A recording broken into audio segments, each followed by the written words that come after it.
সম্মানিত কৃষক ভাই, আসসালামু আলাইকুম। আজ 11ই নভেম্বর, রোজ মঙ্গলবার।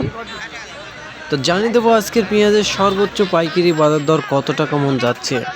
তো দর্শক বন্ধুরা, আপনারা জানেন যে বাংলাদেশের সব জায়গাতেই পেঁয়াজের বাজার একটু ঊর্ধ্বমুখী। রাজশাহী, বানেশ্বর, নাটোর, নাজিরপুর, চাঁচকর, এছাড়া পাবনার ধলাউড়া, পাবনার কুশোপাড়া, এছাড়া ঢাকার বিভিন্ন আড়তে অর্থাৎ শ্যামবাজার, সব জায়গাতে পেঁয়াজের বাজার ঊর্ধ্বমুখী। তো দর্শক বন্ধু, সে তুলনায় আমাদের নাটোরের বনপাড়াতে আজকের বাজার প্রচুর পরিমাণে বৃদ্ধি পেয়েছে। ঢাকার সাথে তাল মিলিয়ে চলছে বাজারটা। তো কৃষক ভাইরা এখন খুব একটা পেঁয়াজ নেই তাদের ঘরে, যদিও যে পরিমাণে আছে তারা যে দামটা পাচ্ছে তাতেই তারা সন্তুষ্টি প্রকাশ করছেন।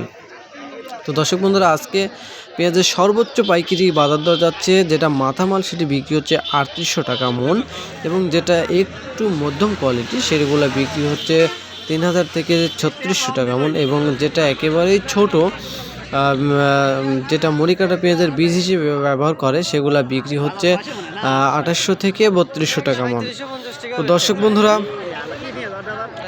এই হচ্ছে পেঁয়াজের বর্তমানে বাজার দর। তো আগামীতে পেঁয়াজের বাজার কি হবে সেটা এখন পর্যন্ত বলা যাচ্ছে না। হয়তোবা নতুন পেঁয়াজ অর্থাৎ মরিকাটা পেঁয়াজের গাছসহ যেগুলো বিক্রি হচ্ছে, নতুন পেঁয়াজ নেমে পড়েছে, সেগুলো যদি বাজারে চলে আসে তাহলে অবশ্যই পুরাতন পেঁয়াজের দামটা কমে যাবে। এছাড়া যদি এলসি বাংলাদেশে ঢোকে তাহলে পেঁয়াজের বাজারটা আরেকটু কমে যাওয়ার সম্ভাবনা রয়েছে।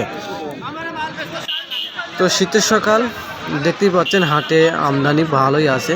বর্তমানে বিক্রি হচ্ছে, এগুলো বিক্রি হচ্ছে 3800 টাকা মন। দেখতেই পাচ্ছেন এই যে ব্যবসায়িক ভাই দাম বলতেছেন 3700, 3800।